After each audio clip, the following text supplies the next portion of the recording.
Hello friends, നമുക്ക് തമിഴ്നാട്ടിലെ Pavoor ചത്ര market വരെ ഒന്ന് പോയി വന്നാലോ? പായോ. പോകുന്നത് വഴി ഇരുവശത്തെയും കാഴ്ച കാണാൻ നല്ല രസമാട്ടോ. ഇതിപ്പോൾ എന്തിനാ ഞങ്ങൾ മാർക്കറ്റിലേക്ക് പോകുന്നതെന്നല്ലേ? അതായത് എൻ്റെ കെട്ടിയോൻ പാവൂർ ചത്ര മാർക്കറ്റിലേക്കാണ് പച്ചക്കറികൾ എടുക്കാൻ പോകുന്നത്. അപ്പോൾ ഞങ്ങളോട് ചോദിച്ചു, ഞാനിന്ന് ഒറ്റയ്ക്കാ, കൂടെയുള്ള ആളിന്ന് വന്നില്ല, നിങ്ങൾ വരുന്നുണ്ടോ എന്ന്. ഇത് കേട്ട പാതി കേൾക്കാത്ത പാതി ഞാനും മക്കളും കൂടെ കൂടി. യാത്ര ഞങ്ങൾക്കൊരു ഹരമാണല്ലോ. തെമ്മല തെങ്കാശി പാസ് ചെയ്ത് വേണം മാർക്കറ്റിലെത്താൻ. ഇത് കണ്ടോ, ഇതാണ് 3 കണ്ണറ പാലം. ഇവിടെ നിന്ന് ഒരുപാട് പേര് വീഡിയോ ഒക്കെ എടുക്കാറുണ്ട്. ഇപ്പോൾ ട്രെയിൻ ഇല്ല. ട്രെയിൻ വരുമ്പോഴുള്ള കാഴ്ചയാണ് അതിമനോഹരം.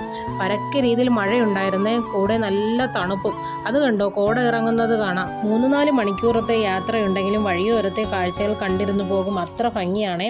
അങ്ങനെ നമ്മൾ തമിഴ്നാട്ടിലെ എസ് വളവിലേക്ക് എത്തിയേ. ഇതൊരു ഏറ്റവും ഡേഞ്ചർ സ്ഥലമാണ്. എസ് ആകൃതിയിലാണ് വളവുകൾ. വണ്ടികളൊക്കെ വളരെ കഷ്ടപ്പെട്ടാണ് വളച്ചു കൊണ്ടുപോകുന്നത്. ബ്രേക്ക് കിട്ടിയില്ലെങ്കിൽ തീർന്നു. ബ്രേക്ക് കിട്ടാതെ ഒരുപാട് അപകടം നടന്നിട്ടുള്ള ഒരു വളവ് കൂടിയാണ്. അതിൻ്റെ മേലെ കുരങ്ങന്മാർ ഇരിക്കുന്നത് കണ്ടോ. തമിഴ്നാട് എത്തിയാൽ അവിടുത്തെ വയലൊക്കെ കാണാനാണ് ഏറ്റവും ഭംഗി. അതിനിടയിൽ നിന്ന് ആളുകൾ മീൻ പിടിക്കുന്നത് കണ്ടോ. അങ്ങനെ മാർക്കറ്റ് എത്താറായേ. ആ കാണുന്ന പനന്നൊങ്കാണ്. ഞാൻ ഇടയ്ക്ക് അതിൻ്റെ വീഡിയോ ഇട്ടിട്ടുണ്ടായിരുന്നല്ലോ. അങ്ങനെ നമ്മൾ മാർക്കറ്റിലെ കവാടത്തിൽ എത്തിയിരിക്കുകയാണ് ഗെയ്സ്. ആദ്യം തന്നെ ഇവിടെ ടോക്കൺ എടുക്കണം. എത്ര വലിയ മാർക്കറ്റാണെന്നറിയോ. നമ്മുടെ ജീവിതത്തിൽ ഇത് കണ്ടിട്ടുണ്ടാവില്ല. നിറയെ പച്ചക്കറികളും സവാള ചാക്കുകളും കൊണ്ട് നിറഞ്ഞിരിക്കുന്നു. അങ്ങനെ പച്ചക്കറികളുമൊക്കെ എടുത്ത് യാത്ര തിരിച്ച് നേരം സന്ധ്യയായി. ഇതിനിടയിൽ ബോർഡറിനിടയിൽ ഒരു നല്ല വ്യൂ കിട്ടുന്നൊരു സ്ഥലമുണ്ട്. അവിടെ ഞങ്ങൾ ഇറങ്ങി.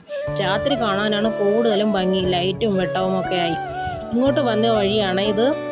പക്ഷേ രാത്രി കണ്ടു കഴിഞ്ഞാൽ വളരെ പേടി തോന്നും. കൂരിരുട്ട്. ഇതിനിടയിൽ ചില മൃഗങ്ങളെയൊക്കെ കാണാൻ സാധിച്ചു. അത് വീഡിയോയിൽ പകർത്താൻ പറ്റിയില്ലേ. എന്തായാലും നല്ലൊരു യാത്ര തന്നെയാണ്. ഇക്കുവിൻ്റെ പറഞ്ഞപ്പോൾ ഇക്ക് പറയുന്നു, അത് നിന്റെ തോന്നലാണ്, സ്ഥിരം വരുന്നവർക്കത് തോന്നത്തില്ല. അത് ശരിയായിരിക്കും കേട്ടോ. ജീവിതമാർഗത്തിന് വേണ്ടിയുള്ള സ്ഥിരമായ ഓട്ടത്തിൽ അവർക്ക് ഇതൊന്നും ഒരു ഹരമേ അല്ല. അങ്ങനെ അടുത്ത വീഡിയോയുമായി പിന്നെ കാണാം.